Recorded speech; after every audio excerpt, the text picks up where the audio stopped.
welcome back to my channel. This is my channel, Novel Serendipity, and this video is going to be the books I want to read before I leave for Japan. So these are books that I definitely want to read before I leave because I can't really take any books across the country with me. So these are the books that I want to read before September 8th, so yes. Also, if you are looking to maybe buddy read any of these books, please comment down below. I would be more than happy to attempt to set up a buddy read with you, though I will be quite busy, so I make no promises. Just a disclaimer, I usually go into books almost completely blind or 90% blind. I like to go into books with a clean slate. Sometimes reading the synopses of books ruin something, like House of Earth and Blood, Crescent City, Book 1 by Sarah J. Maas. I'm so glad that I didn't read the synopses of that book because I would have been hugely spoiled for something big that happens, and I won't spoil it for you. So yes, that's my disclaimer. I usually know nothing about books before I read them. The first one is Sorcery of Thorns by Margaret Rogerson, and this one is a favorite of Yasmin from Yasmin the Reader, who is a very sweet booktuber. She is fantastic. She's a great friend. She's super supportive, and her channel has all the aesthetics that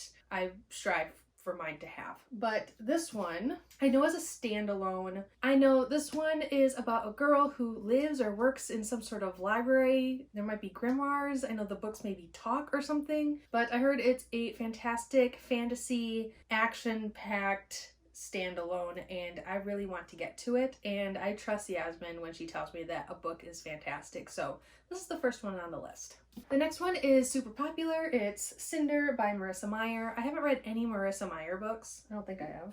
No, not a single one. I know this is a Cinderella retelling, and I know it has something to do with androids, as you can tell from the cover. It says, humans and androids crowd the streets of New Beijing. A deadly plague ravages the population. From space, the ruthless lunar people watch, waiting to make their move. No one knows. The Earth's fate hinges on one girl. So I'm assuming it's Cinder. Not completely sure. I know that a lot of people love this series, so I want to give it a go. Next is Renegades by Marissa Meyer as well. You know, for someone who's never read Marissa Meyer, I sure do own a lot of her books. I know this one is against two different groups of people. One is the Renegades and one is someone else. So the Renegades are syndicate of prodigies, humans with extraordinary abilities who emerge from the ruins of crumbled society and establish peace and order where chaos resigned. I know it has a girl named Nova. I'm assuming it's her, and I think she belongs to like the Vigilantes or something like that and hates the Renegades, which I'm assuming is this guy. I assume they connect in some way. So yeah. But Alana from the Awkward Book Nerd loved this. She just recently read it, and we have a lot of similar tastes when it comes to like action, sci-fi, fantasy kind of. She does read a lot more contemporaries than I do, but I still trust her judgment 100%, so need to get to this one as well. Next one is Ashe Princess by Laura Sebastian. I'm going to try to talk Noria from Noria Reads into buddy reading this book. We planned to buddy read it quite some time ago, but never did. And I'm pretty sure I gifted this to her for something. I've gifted a lot of books to a lot of people, especially Noria, because she is fantastic. But it says Princess, Prisoner, Orphan, Rebel. Theodosia? Is that how you say her name? I sure hope so. Was 6 when her country was invaded and her mother, the Fire Queen, was murdered before her eyes. That's ruthless. On the day, the Kaiser took Theodosia's family, her land, and her name.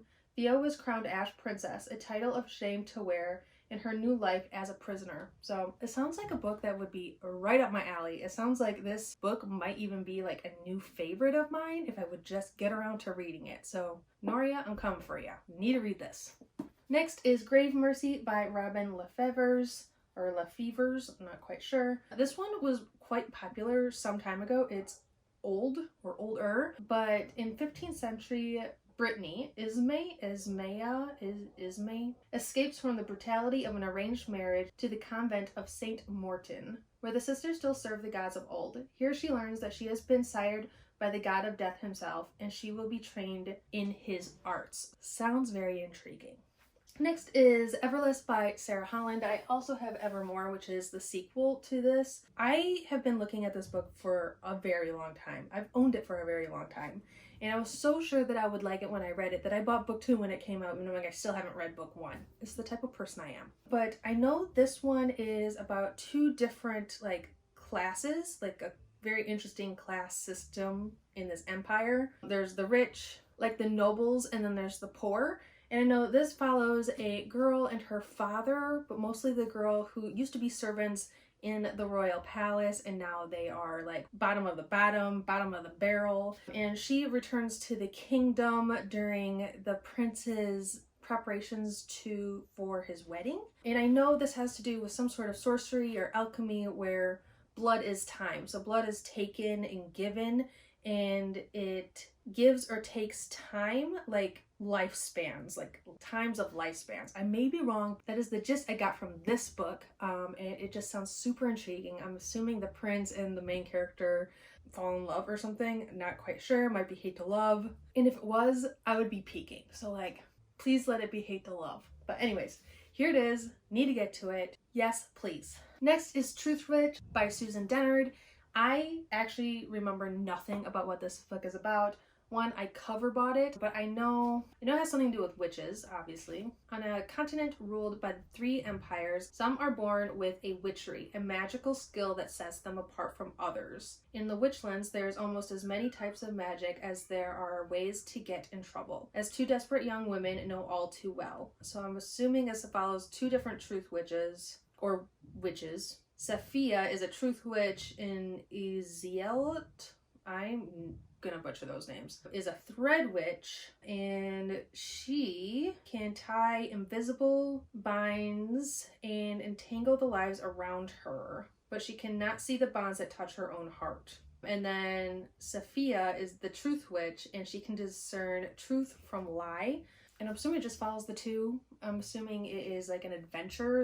I'm assuming they're traveling around the Witchlands, but it sounded like a really good book at the time, and it kind of still piques my interest. So it's been on my own TBR for long enough. I also own the second one, which is Wind Witch, I think, is up there. So, I mean, I have no excuse not to read it. The next one is a favorite of Madison's from Princess of Paperback. I have the Owl Crate exclusive edition, but that is Wicked Saints by Emily Duncan.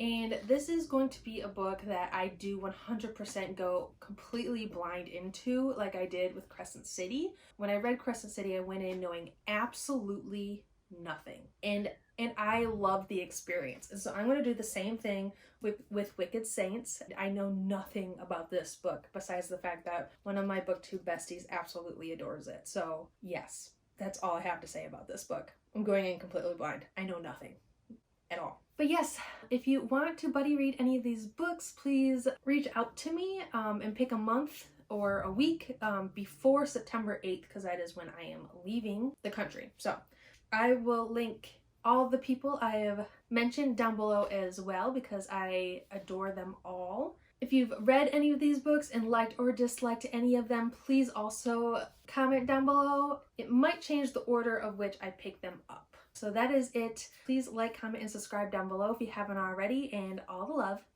Bye.